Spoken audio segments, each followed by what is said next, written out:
So, und jetzt zum Abschluss unserer Female Photo Days gibt es heute nochmal 2 Online-Vorträge. Der erste, der wird jetzt gehalten von Tina Eisen. Das Ganze ist auch gesponsert von Capture One.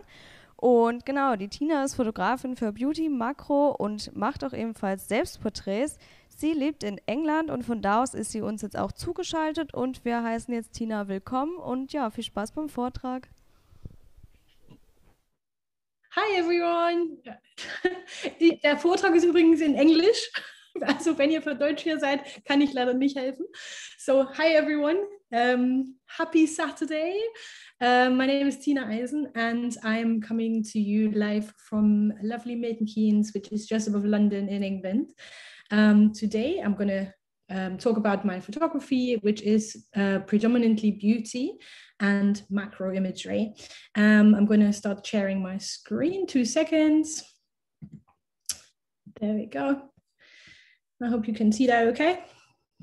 And yeah, so just a quick overview. So I'm going to be speaking for 60 minutes to you. We were planning on doing a Q&A after, but don't worry, we've just changed plans because I think it's a lot easier if you guys just put your questions into the chat. Yeah, of course not because I am silly. 2 seconds. I will share it with you. You haven't missed anything. That's the good news. It was only the start screen. Oh, it says host disabled screen sharing. So I'm not able to.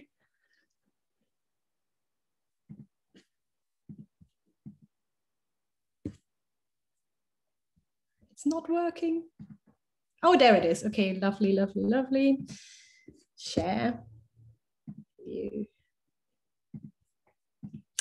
And now let's try that again. So let me go one back.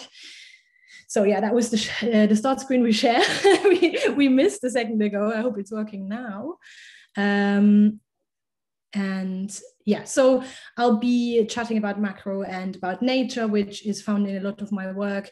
And also there will be a reoccurring theme of creepy insects. So I warn you now, if you're squeamish with bugs, this might not be for you. So as I said, so we were planning on doing this for 60 minutes with a Q&A after, but I think it's way more dynamic if you guys have a question to just pop that into the YouTube, into the chat, and I'm keeping an eye on my phone so I can answer them as they come up. So don't be shy. If anything's bugging you, you don't have to wait till the end to ask me. And here's a little schedule for you to know what you're signing up to today.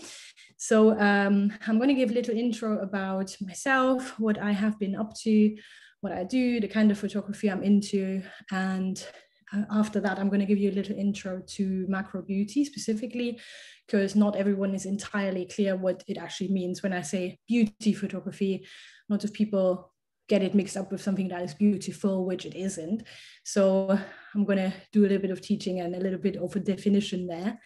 And then I'm going to talk you through what happened during lockdown for me, which so I couldn't shoot and kind of had to come up with an alternative genre, which I did. So I'm going to be talking about that. And straight into self-portraiture, which is nothing I ever thought I would do because I have only ever shot other humans and other subjects. But because it became a necessity during the lockdown, that's something that I started. I'm going to be giving you a little workshop about all the props and little tips and stuff that you can use to do the same thing. And please don't be scared if self-portraiture is not something you have considered before, because these setups were perfectly fine for beauty and for macro beauty when you shoot other subjects and not yourself. So don't be scared if you are not into shooting your own lips so much. You might be at the end of this. Then I'm going to show you the lighting setup that I use for macro self-portraiture, but again, it is the exact same setup that I would use if I had a model in front of me. So yeah, and then last but not least, we're going into the software I'm using and little tips that are helpful there, why it is so important to be tethering live while you're shooting, that sort of thing. A little bit about post-production. And yeah, ignore that Q&A in the end. I'm happy to take the questions as they come through. Unless you really want to wait till the end, that's fine too. So a little bit about me. So the things I have not done, like a lot of conventional photographers, is that I have loved photography since I was young. That was simply not the case. It would be a lie if I said that, because I moved to the UK 18 years ago and I had pretty much never touched a camera in my life. And yeah, I kind of like just got into it as a little bit of a hobby, just on the side. I was playing around with a secondhand camera a little bit. And yeah, so I'm not one of those people that studied it and knew all my life that this is what I wanted to do. It sort of just happened to me. And then basically, it was probably about 13 years ago, I was just shooting anything I could find in my garden. Bugs, bees, my cat, flowers. I then was stuck in a dead-end job, and I sort of thought, you know what, I can't be doing office work anymore. This isn't for me. I'm a creative. I want to, like create art, create nice things. Could photography potentially be a main income for me? And I just took the step. I just handed my notice in at work, and that was it. So I'm not one of those that was born and bred a photographer. But things I have done anyway is that I made up for all that technical skill. In the beginning, I just didn't have it. I could barely switch that camera on that I had just gotten off eBay. So I made up for all that and just came up with crazy ideas. And I started to get attention for my work that way, because I was like, right, okay, this might not be lit properly, but like it's still art because I have put my heart and soul into it. I came up with concepts, with ideas. And so the technical kind of like came on the side over the last 13 years. And I was just fearless and started shooting. So I shot every 3 minutes I had. I put statuses on Facebook, like who wants to have their images taken. And yeah, because I did that much and made up for lost time almost, that was one of the reasons why I found my first commercial client after less than 1 year of shooting. So I had only bought this camera, and about 11 months later, I became one of the freelance photographers for Amazon Fashion in the UK. And I think looking back, it's purely down to me having been completely cheeky. Like I had no idea what I was doing, but I walked in there and I was like, cool. And anything that I don't know right now, I will learn. So I think that's a little tip for life anyway. Like people sit there and go like, well, my portfolio isn't good enough. I haven't done this for 10 years. I think if we have to get like 100, 500 rejections in our life anyway, we might as well start getting them now and just get ourselves out there. And one thing I've definitely done was collecting all the bugs I could find ever since I was a child. And that's something that you will see in my whole body of work, because I was just always obsessed with like insects, snails, that sort of thing.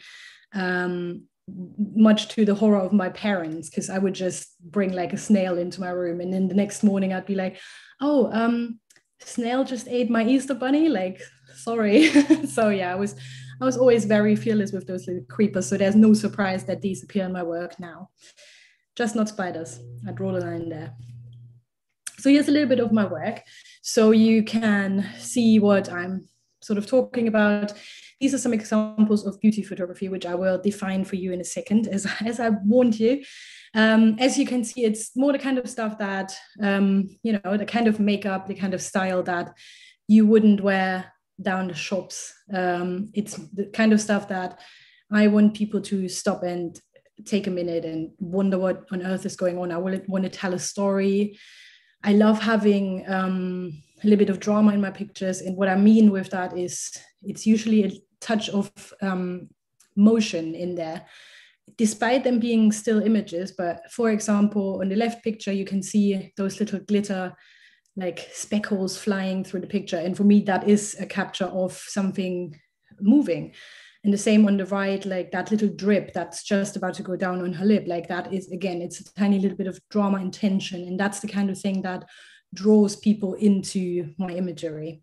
I'll give you a couple more examples. So now here, again, like the crazy stuff on the left, like where I always say my benchmark is if my mom says, oh my God, that's crazy, what the hell is that? Then that's kind of the right thing. And the picture on the right, now I'm introducing a little bit of nature. You will see that come through in the next few images as well, which isn't just something like water. it's stuff like flowers. There's another example here of them. But then also, it could be a cabbage or a bumblebee. So that's my first introduction of the creepies for you there. So I get this question a lot, so I'm going to get it out of the room. In terms of the little insects that I have, nothing that I use gets killed. I'm too much of an animal lover. I'm too much of an insect lover myself. I would never take any animal down. So this bumblebee, for example, was sadly dead outside my door where I live. So I just scoop it up and give it another lease in life and use it as the subject of my images. So yeah, nothing ever gets killed. Also, I am very lucky that my boyfriend's brother is a beekeeper. So now I have an endless supply of bees, actually. So yeah, very lucky. Nothing dies in the making of these images. So yeah, this was examples of beauty in general. So beauty, just to get it out there, people wondering what does she mean when she says beauty. Beauty, I wouldn't say is the opposite of portraiture, but in a way, kind of, there's vast differences. So with portraiture, you take a portrait of the subject in front of you, which makes the model or the subject in front of you the main attraction of your imagery. You want to portray their character. And beauty isn't about that at all. So beauty is trying to sell a skill or service. So the model, for example, the makeup could be applied to, is kind of secondary, as bad as it sounds, but we are not capturing her character. We don't know anything about her when we look at those images. She's basically a canvas to a product you're trying to sell. And when I say service, this could, for example, be your skill as a photographer, like that is a service, or the skill of a makeup artist. So yeah, so I'll give you an example of one of my images, which is the left one, which is beauty, and the right one, which is one of my friend's work, and that's a portrait. So I think this shows really nicely what the difference is. So whereas, the picture on the right, like you see a lovely girl, like smiley, a little bit crazy, some tattoos, some dyed hair, you can get a glimpse of her persona, so to say. Whereas the girl on the left, like we don't know nothing about her. Your eye gets drawn straight to I would say the skin. I know some people would go for the bees, but I think this would be a perfect example for a skincare picture, like for the dewy, like highlighter, glossy kind of skin product, or also of the skill of a makeup artist that applied this. But yeah, we don't get a glimpse into who this model is as a person. So yeah, I think these are some good examples. I mean, they're both beautiful. Like, so I have asked people before, what do you think, which one is the beauty image? And they struggle because for them, beauty means beautiful. Like I stop people there and then, because beautiful is subjective anyway. And like what I find beautiful, you might not, and the other way around. And I usually rather go for models that are not conventionally beautiful anyway, because I like something interesting. I like crazy features. I like a really strong jawline, girls that look a little bit more masculine, that sort of thing. So what is beautiful? And it's down to every single one of us. So then let's go straight into macro. Put a little definition there because I'm that lame. So yeah, macro photography is the photography producing photographs of small items larger than life size. I get without the size. But yeah, so now I was drawn into beauty, so full face beauty to start with, because I just loved the detail of someone's, like every skin pore, every detail there, every tiny eyelash, that sort of thing. But also the detail of like someone's facial expression, because I think it's really hard to fake something like that. So while I was already drawn to the face, I then discovered that I wanted to take it a little step further and actually started creeping closer into people's faces. So this is some examples up on the screen of models that I have shot. And yeah, it's just like good examples of the sort of like detail that I'm really passionate about. Like you see every grain of glitter, you see every pore, you see tiny details of the grooves on their lips, that sort of thing. So yeah, so now I crossed the line into macro photography, and I discovered that not using someone's whole face, but just body parts of the face is actually really, really exciting. So I would, over time, reduced it to just lips or just eyes. And there's some examples on the screen for you. And I feel like giving the viewer such a close-up, intimate view into someone, like, so people would never really get that close to another person, really, to see that kind of detail, to see these tiny drops. And yeah, it is larger than life. So those drops sometimes I don't even really recognize with my bare eye, and I only see them on the screen after. And I think there's something really, really exciting to that, to use this eye, for example, as almost like, you know, like a medium where we went in with a brush and just painted on, almost like it was a piece of paper, like that sort of thing. And I find that really, really exciting. Then I do always like give a little word of warning for the next picture. I love mixing something that is fragile, like a pair of lips or an eyeball, with something that's just dangerous, crazy, that you wouldn't necessarily link together with something like an eye. So we introduced this broken glass, which was legit in front of your eye. So this is not Photoshop, it actually happened like that. I could hear the glass crack, like with my own eye, why this happened. None of us was breathing in that moment, but I always say, word of warning, this is, you have to have a level of confidence and skill to pull this off, but also a level of trust with the model, that she lets you do something like this, and she knows that you're not going to let go of those shards and blind her. So yeah, not recommended for your first close-up eye shot probably, but yeah. So this model also, I always say, like, I've known her for probably 10 years. So this wasn't like someone that just walked through the door and I went, got the glass shot, sit down, we're going to do this today. So yeah, always build a certain level of rapport, and yeah, very important. So yeah, me creeping into macro was the thing that happened next. And macro imagery macro imagery of beauty comes with plenty of challenges, also lots of advantages, but let's get the bad stuff out of the way first. So yeah, so first of all, it's the proximity to model. As I said, like, you breathe the same air as someone. If you take a macro image of someone's mouth, of someone's eye, you're just that close. So not everyone is entirely comfortable with that. And even looking back, I wouldn't have done this 13 years ago. I think you build that level of confidence, like, by shooting portraiture and beauties first, because that's fairly close, and then working your way up to being right in someone's face. So if the proximity is something, you know, that bothers you, maybe, you know, work your way up to it. Then the next challenge is the choice of model and makeup artist. What I mean with that is, like, as I said, the model needs to be up for that, like for the kind of genre and photography that you do.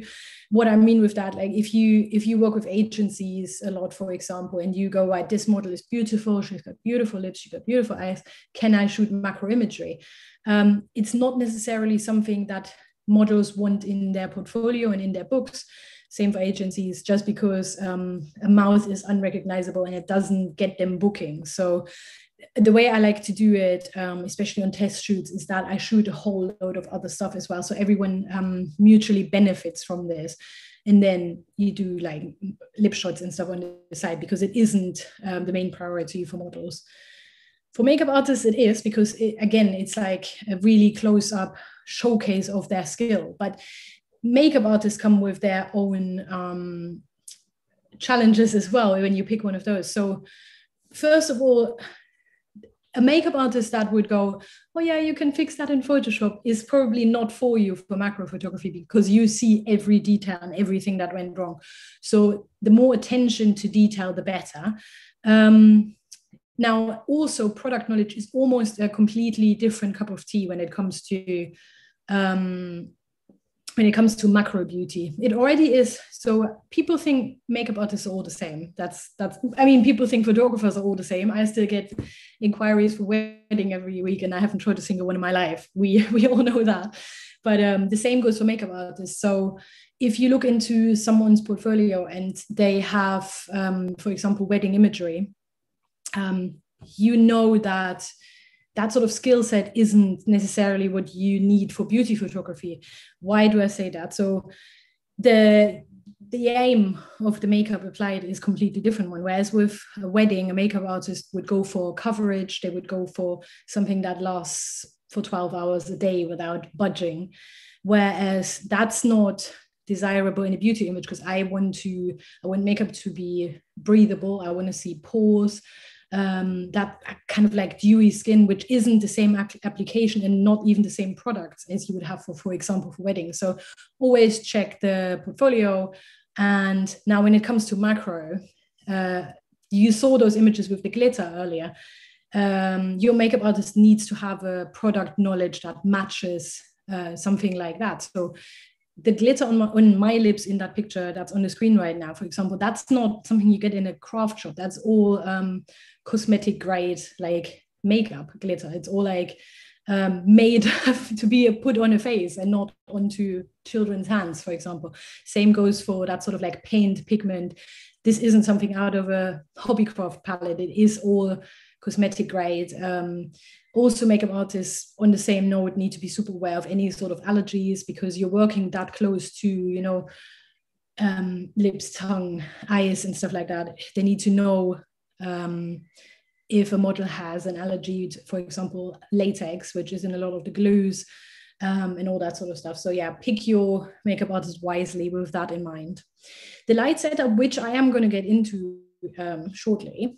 Why is that a challenge? Simply because some of us, especially the ones shooting with one light setup, nothing wrong with one light setup, but some of us should have the light right opposite the model.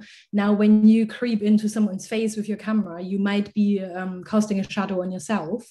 So bear that in mind. So, I mean, you can still go for one light setup if it comes from the side, but consider your choices here as well, from how you're lighting and if you might cast shadows on your own subject.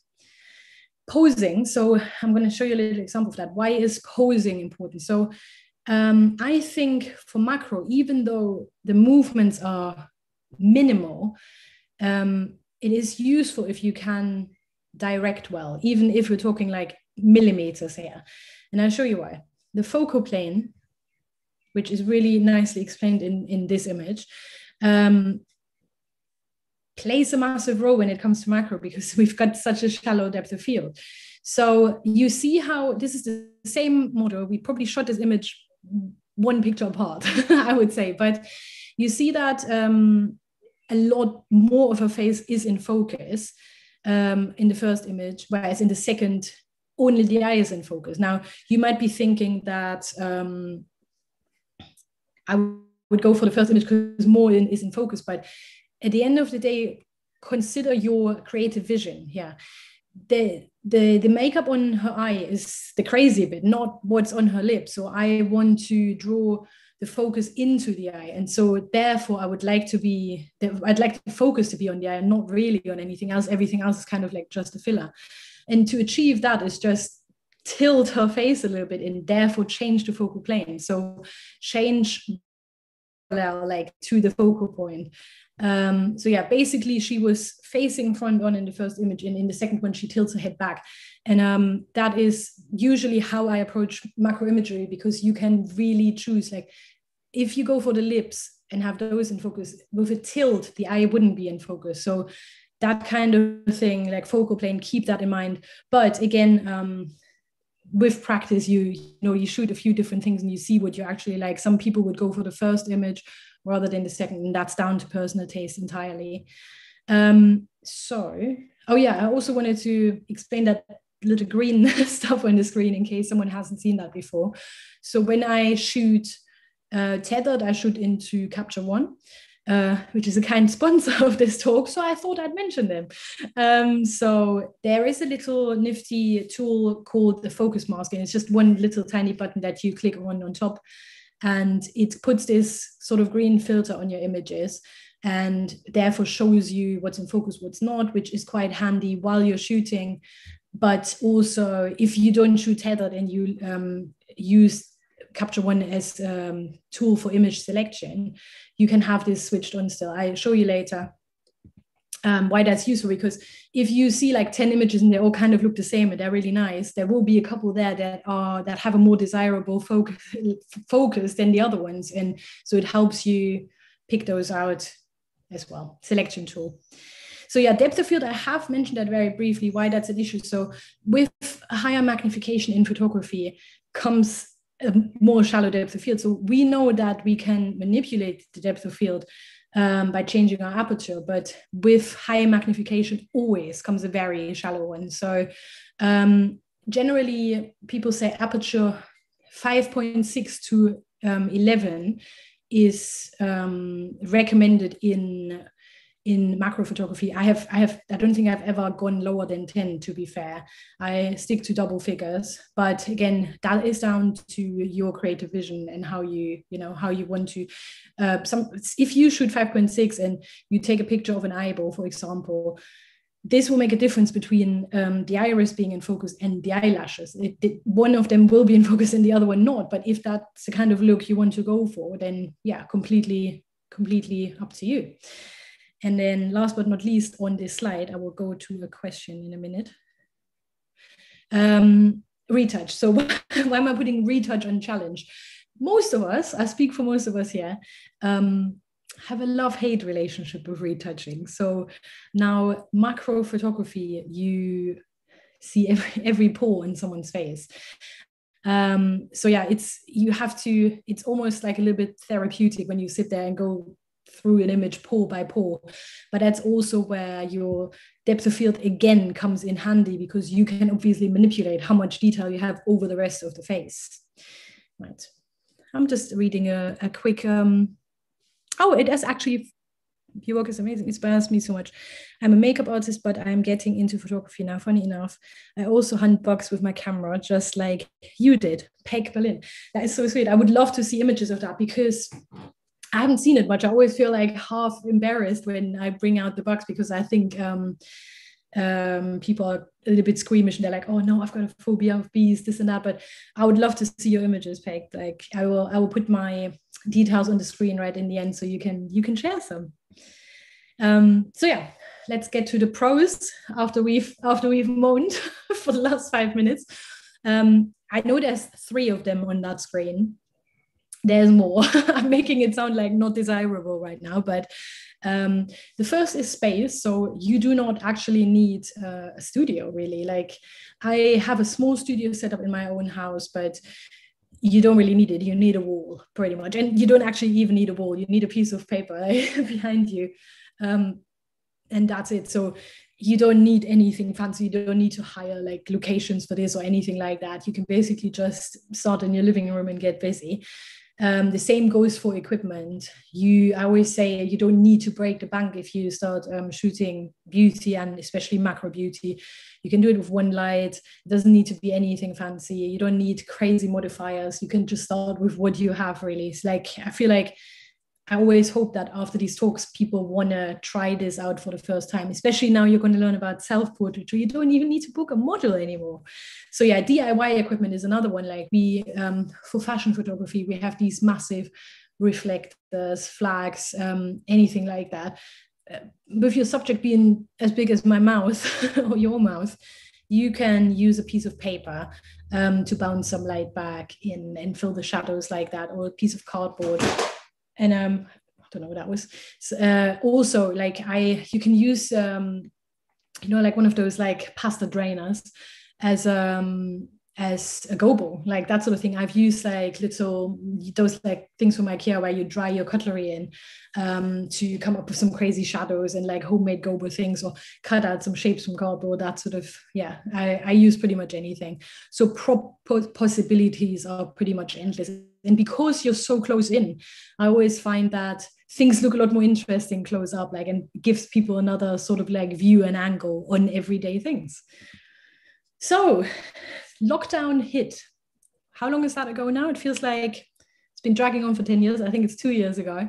And as beauty photographers, a lot of the genres of photography were so affected by the lockdown because we couldn't work with models. And in beauty photography, I think beauty was hit one of the hardest because beauty closed down like immediately, at least in the UK, and then opened up again very last, because being that close to someone's face, like doing someone's makeup, was just not allowed for a long time. So I was sitting there, just didn't know what to do with myself. I couldn't have models in my house, like nothing. So it took probably about 2 weeks of thinking, oh wow, like I'm going to bake all the banana bread I can get. And then I got bored of it. And I was like, right, okay, as creatives, we use our job and our hobby as an outlet. We want to express ourselves through our pictures. So not being able to do that, I think, had a massive strain on people's mental health and well-being. And so I asked my boyfriend if he would kindly sit model for me. I love using these images because I really like them and he really hates them. And I think I can, in the second picture, I can just feel his boredom. He's just looking into the distance like, I hope she's done soon. So while that was fun for 5 minutes, he didn't let me do that again. So unfortunately, that was also an idea that died straight away. And then I considered self-portraiture. When I say considered, I have never done it before because my misconception was that people that take images of themselves must love themselves. They must be obsessed with their own looks. And I hate my image being taken anyway, so this isn't for me. And I always thought like, oh, I'm not that kind of person that wants to see myself. But misconception, I'm using that word because that's just not what self-portraiture is there for. Like, people use self-portraiture to express themselves, to tell a story with their own faces and bodies. It has nothing to do with being narcissistic and obsessed with your own self. It is just a different medium. And up to that point, I had never really considered it. But as I said, desperation hit, and I tried it. And self-portraiture comes with its own challenges on top of the ones that I have already showed you. So number one, to many people's surprise, you are not an octopus. So that means if you have to trigger a camera, hold a prop, how have your phone in your hand to, like, focus this and that, like, quite hard, especially with the pictures I'm going to show you in a second, but there's a lot of props involved. You have to be your own makeup artist, your own model, your own retoucher, your own photographer, all in one. So that comes with challenges, but I will show you the setup in a second. It's not that hard. Triggering also, I was under the impression in the beginning that you can only do it with a remote trigger or on the camera. So there was some funny stuff coming from that. But as I was informed immediately, there is some apps you can use that are super useful. So Capture One itself has a software called Capture Pilot, which you can use on your phone and also on your handheld devices like iPads and stuff like that. And also, depending on the camera provider you use, I use Canon. They have a little app called Canon Connect. So basically what you do, regardless of where your camera is standing, you trigger from your phone and you can see a little preview immediately. And as I said, like the previews are the important thing because you can see every detail and you see if something's going wrong. So yeah, I really enjoyed that. And I didn't even have to, in the beginning, I would just hold the phone in my hand and keep moving my head and look over at the result, but you don't really, you can literally just hold it next to your face out of shot and just move an eyeball over without destroying the picture too much. Focusing, now that is a lot harder than triggering, because triggering wasn't actually that hard. Focusing, however, so I have a selective autofocus when I shoot macro. You kind of like learn where you want your mouse to be in regards of your lens. However, like you catching your nose, there's as much of a chance as you catching your lip, or if you're using hands, you could catch a finger as well. So it's a little bit of practice and lots and lots of patience, and expect to take a lot more images, because half of the time, in complete honesty, I'm not even in frame. So I'm like, I take a picture and I'm like, yeah, right, half my mouth is out. Then I move to the side. It's the wrong side because you're in mirror image. It's something to get used to. So you need a little bit of patience. And also, you need quite a thick skin, because get ready to see every single hair on your face you didn't know you had and you definitely didn't want. So I'm going to show you a little example of the last two things that I spoke about, which was focusing and facial hair. I'm going to be very, very honest today and bare everything. So here's an example of that focus mask again in Capture One. And so this is what I mean with like using it as a selection tool. Super shallow depth of field, really good example for this, because sometimes you see on the flowers, sometimes you have like one leaf in focus and nothing else of the flower. Sometimes the main focus is on the chin, that sort of thing. Sometimes it's on the lips and not on the bug, and the other way around. So this tool helps you, pick an image quickly. Equally, so I've put my camera settings on top there because many people ask me that anyway. So this is shot with F10, and I show you, most of the time I do actually go to 10, unless I have other plans, which I'll show you in the next picture, but 10 is kind of enough. But that is because I wanted those flowers to kind of be a filler in this vision. If I have a concept like this, where I want the lips to be the center of attention, I want the moth to be the center of attention, the pearls as well, everything, then obviously I am cranking it up to F14. And even that is sometimes not enough. And sometimes I have to resort to compositing two pictures together, which it was in this picture. So I used the sharpest lip that I had and mixed it together with the sharpest moth that I had. Also a great example, this picture, for when I say you're not an octopus, because I had to glue all of these things onto my face to make this picture happen. If you had a team that could hold that moth, it would be a different story. Get a little bit crafty. So now I'm going to tell you what I mean with get ready for all the hair in your face, because this image is retouched and shot at F14. I'm going to show you the ugly detail that you need to get ready to see. Can't actually believe I'm showing you this because I'm wildly embarrassed, but trust me, we all look like that. So yeah, if shooting at F14, which was obviously in line with my creative vision, obviously now shows me hair that makes me feel like an absolute yeti. But yeah, so this is where you have to make your choice, like of camera settings, of like all that sort of setup. Like, do you want to go down to 5.6 and, you know, blur the rest of your face out and save yourself all that retouching, or do you want to see every pore inside out? There you go. So now self-portrait baby steps. I'm aware of the time. I'll start speaking a little bit quicker now. So I did actually shoot a self-portrait, and I know it's not hideous, but I really didn't enjoy it. And you can see my awkward little trigger hand down there where the phone was like out of the shot, me trying to set off the camera. So I did this elaborate little makeup, stuck all those gems on one by one, took a couple of images, and I hated it. So I went, you know what, like let's try something artsy here. And I quite frankly poured a pile of glitter onto a mirror. I dunked my mouth into it.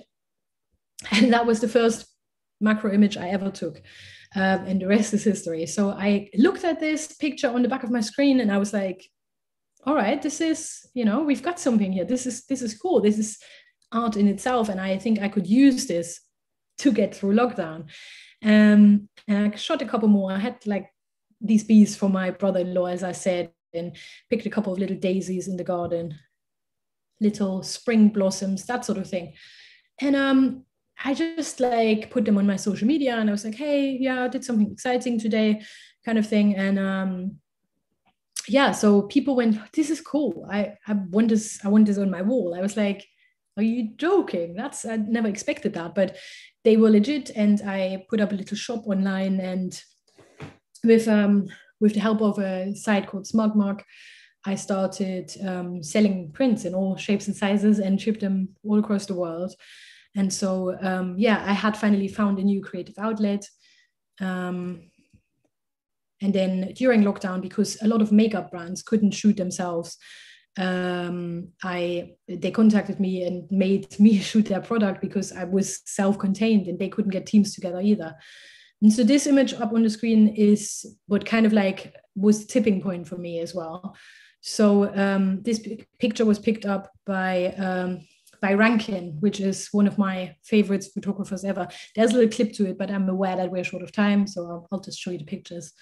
He published a book in 2020 called Rankin's 2020, where people shared their stories, what they did during lockdown, and he gave all proceeds to mental health charities. So it was something incredible to be part of, especially being on the cover of that book. And then at last year's photography show in Birmingham in the UK, I finally met the man, and it kind of made my whole year. It made the whole thing worth it. So yeah, in terms of props and little helpers, as I said, use the usual, use your modifiers, your flags, your reflectors that you already have, or use the little household alternatives, and use anything you can find in nature. I go for walks and I look at like moss, for example, the stuff in that picture there. People wouldn't look at that twig twice, but I just find it, so I go out with my little Tupperware box, fill it with moss. And when I say nature, there you go. Here's a couple more examples. This was a shot I did for Valentine's campaign. This is actually a shot I did for Paris Hilton, which became aware of my work. I'm crazy that, like, it feels crazy saying that, but it was for like an exhibition that she did. And I'm really proud of this just because of the movement of it, everything that's going on, the little like dust and all the bees on it. Yeah, nature, like butterfly larva as well. It doesn't stop. It doesn't even stop at my own pets. I have used my cat before. What I'm trying to say, you can literally, if you go out in your garden right now, I'm pretty sure you can find yourself a sick prop there. And finally, we're getting to some shoot tips. I know you have listened to me waffle on for long enough now. So as mentioned earlier, the tiniest movements make a massive difference when it comes to portrait and beauty, but even more so when it comes to macro. So this is a question of you or your model opening or closing her mouth literally 1 millimeter more. It's a question of just breathing in or out that will make a difference in a picture. I feel like the thought someone has is always displayed in your mouth. It's really hard to think of doing a tax return and having your mouth look relaxed and smiley.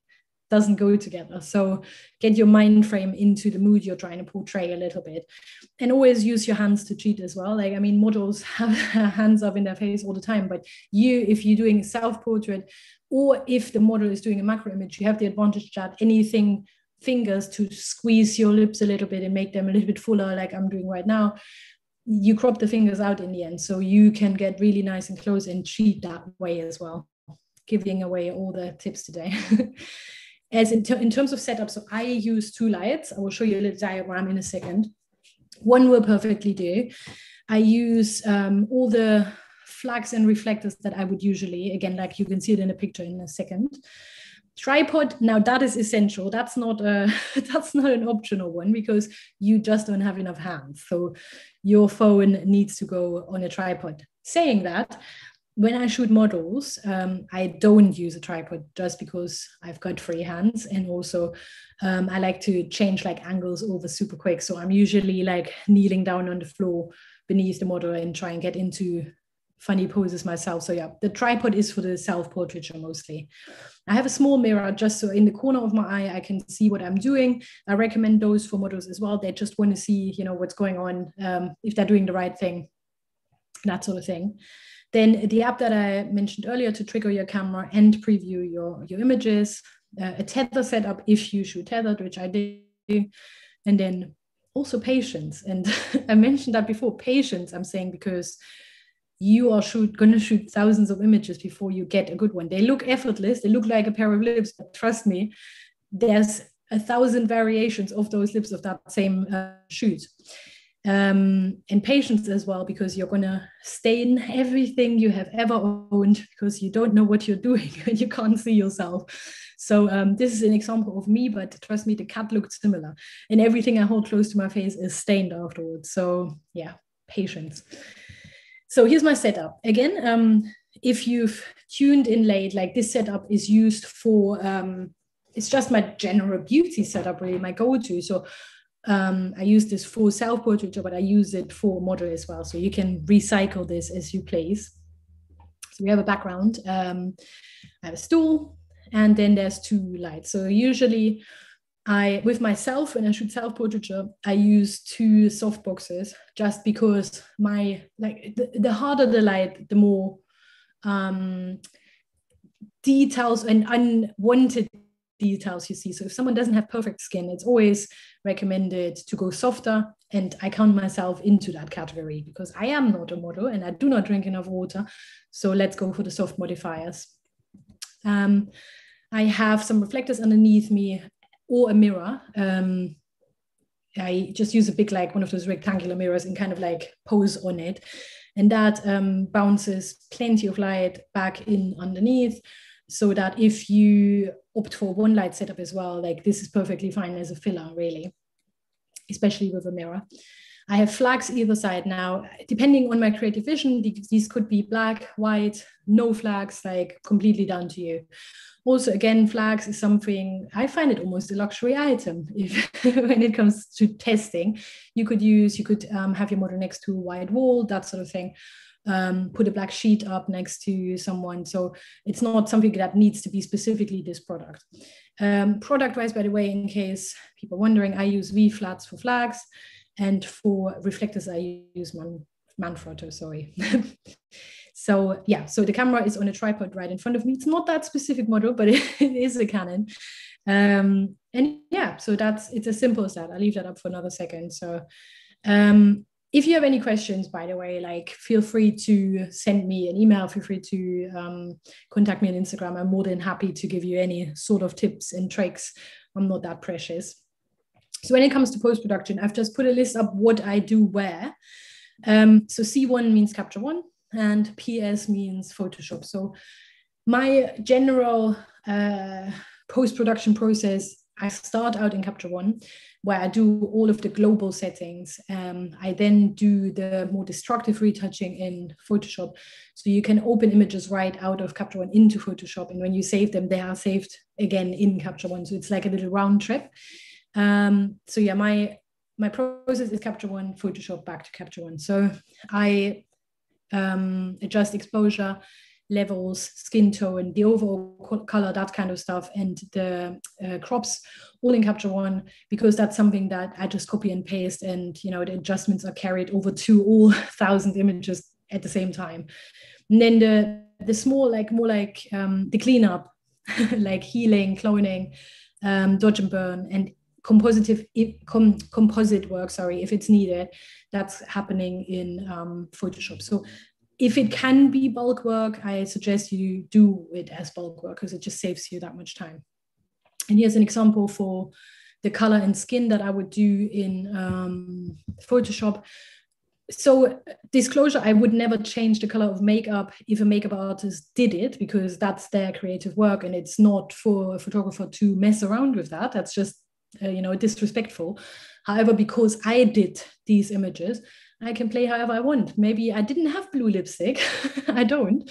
So I can actually make that happen, that sort of change in Capture One. And the same, there's a little, if you see on the left on the tab, there is a color editor tab open, which is, there's basic, advanced, and skin tone. So what skin tone does is super nifty and really important for beauty work for me.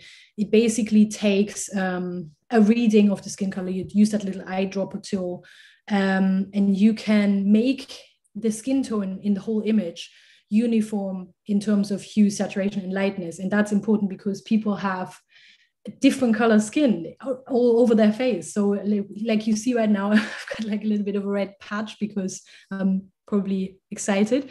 So you can even that whole thing out, like especially around the mouth, people often have like lighter skin. On their hands they do, so that's a really quick slide of a bar in Capture One where you can make it all more uniform and even. And then this is a really good example I wanted to show you in terms of image selection, because that shoot I've done up on the screen there, the shoot itself has about 7,500 pictures. So now me being organized, or else I'm going to be years with that. So you can see on the left down here, like the filters that come with this program. And I find them so important because I look at images, at beauty images that all look the same. Then I go through and I pre-select, and I still end up with about 100 of them. What I usually do, like if it's just a simple like one look shoot, I just green the images that I really like and then red them on the second run. But this specific shoot, I had to divide it by like by props, by it was like whatever was on the skin, if it was silver skin, gold skin. That one I think it was like the 5-star something was just for drips or like little extras, which wasn't even lips. So it's an incredible tool to go like, okay, I want to just see all the end results. So I click on like blue and I see like the 265 like end images that were chosen, that sort of thing. So in terms of filters and like selecting and finding pictures quickly, it's a lifesaver for me. Right, we're coming towards the end. So what does the future hold now? So obviously I got into macro beauty self-portraiture out of desperation, like I told you. And now that, hopefully, touch wood, we're out of the world and isn't going to come back and we can just operate as normal as possible. Am I going to stop doing this? The answer is no. I have been keeping it up. I have created these images way past lockdown. I have taken on commissions for art collectors worldwide, and these pictures are now in museums. So from something crappy came actually almost like a new little career path. And myself and other people have now used our work to do good. So we have, for example, last month we raised £25,000 for women and children in the Ukraine, that sort of thing. So we use it like in a different way. And I will just keep it up and just use that freedom that self-portraiture gives me to use props that I couldn't use on a model, and just continue with that. And just as a little preview, because I have a new addition to the family. I'm having my first child in October, so you're probably going to see a lot of macro images of little baby eyelashes and little baby lips and fingers and that sort of stuff. So I will translate it into possibly child photography soon. But yeah, so homework time. You didn't expect that, did you? When you signed up for this. I would love to inspire people to try this themselves. Try it on yourself, try it on friends. Let your imagination roam. Macro doesn't just need to be eyes, lips. It can be a hand, it can be fingers, it can be an ear, that sort of thing. I want you to walk around with your eyes wider open and take in what nature is giving us. I can't say that enough. And there's so much more out there than just flowers, for example, which is the obvious one. But I would love for you to try new things today and show me them. I'm not just saying this. I love seeing results of people having tried this and people having introduced some of these tips into their own photography. So if you want to get in touch, my details are up on the screen. Also, if you're not watching this live, if you have any questions, then feel free to get in touch by email or Instagram. On there like all day long. And apart from that, I'm just checking there's no live questions right now. But I want to say a big massive thank you for tuning in. I hope you enjoyed my little talk and I could inspire you to try something new today. Other than that, enjoy the rest of your sunny Saturday and thank you very much.